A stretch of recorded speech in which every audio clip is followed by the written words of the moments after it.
The document that's dated, it's April of this year for the F-35, suppression of enemy air defenses is its #1 mission.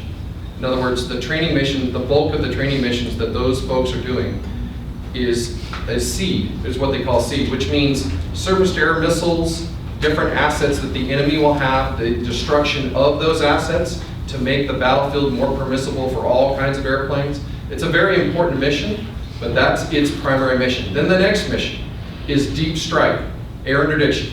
So way deep, that long pass to the end zone, that relative to where the friendlies are.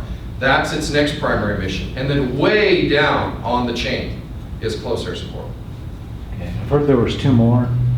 Those are the primary missions. There are some other secondary missions, but those are its top 3. Okay. I think we need to redefine what is close air support. I have had a number of calls since the last meeting. Friends of mine have called up and they said, "Oh, Ron, I saw you on TV, et cetera, and I thought that was nice." But I said, "Do you know what close air support is?" The general public does not know what close air support means. It's like the word cancer research. You show me what cancer research has done to curing of cancer. We're still researching it. There's no doubt about it. But close air support, if you've ever had to use it, or you ever had to support it, or fly it, like in your case, you know what close air support is. This aircraft does not have anybody in comparison that can stay on station as long as, and as well as, the A-10. And we need to educate people who are not militarily educated as to what is close air support. And you talk to a Marine or to a soldier who's been on the ground, and his life, and this gentleman in the back already said that he is here because of close air support that was functional, and it worked for him. But for the general public, they have no idea what close air support means. I agree. It doesn't fit into the Air Force core missions. I know it. And in my opinion, the Air Force doesn't understand it either. Yeah. Because they don't want to understand it. That's right. We're going to take the question in the back there.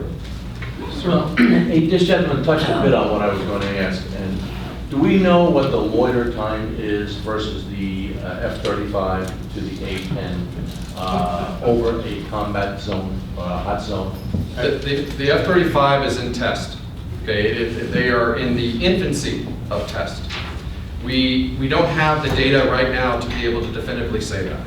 If we use, probably, one of the closest comparisons to the airplane is they have made some changes from the F-16, for example. They have actually put quite a bit of gas in the airplane. So as far as loiter capability, depending on how it's flown, which is a big part of it, depending on how it's flown, it could be close to what the A-10 loiter capability is. But right now, we are at least 10 years away from it being able to carry more than 1,000 pounds of ordnance. Thank you. Go ahead. Mr. Wooten, this gentleman right here in the front was 1,000,000% correct. That nail was pounded on the head. And I can clarify from personal experience, the A-10 literally on the face of the earth has no match where it comes to close ground support. This aircraft can come within 100 yards of me and not scathe me with a single explosion, and can strafe enemies even closer. No other aircraft, because of minimum airspeed, can do this. This aircraft can spin tight little circles around the target area. No other aircraft can do that because their minimum speeds are a few hundred miles or more faster, and they have to go around like this. So every few minutes they have target time.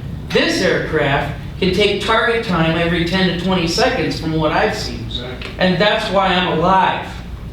This thing took out targets, and why, not to be disrespectful or anything, but why are videos of this specific characteristic not being presented?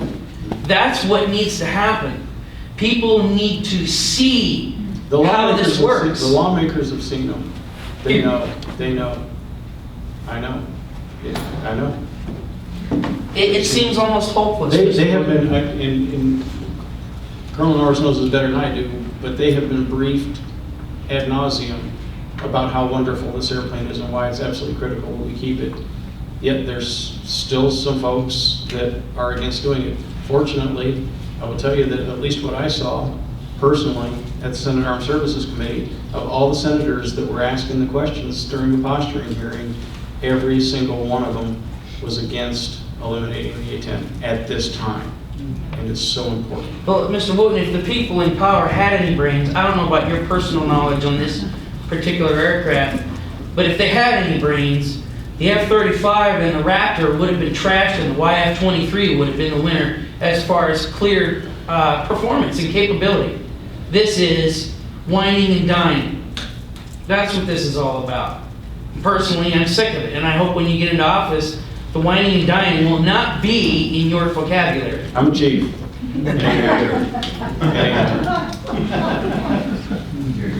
You a chief or an E9?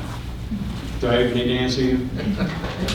I think I just No, did. there's a difference between a chief and an I E9. think I just did. Yes, sir.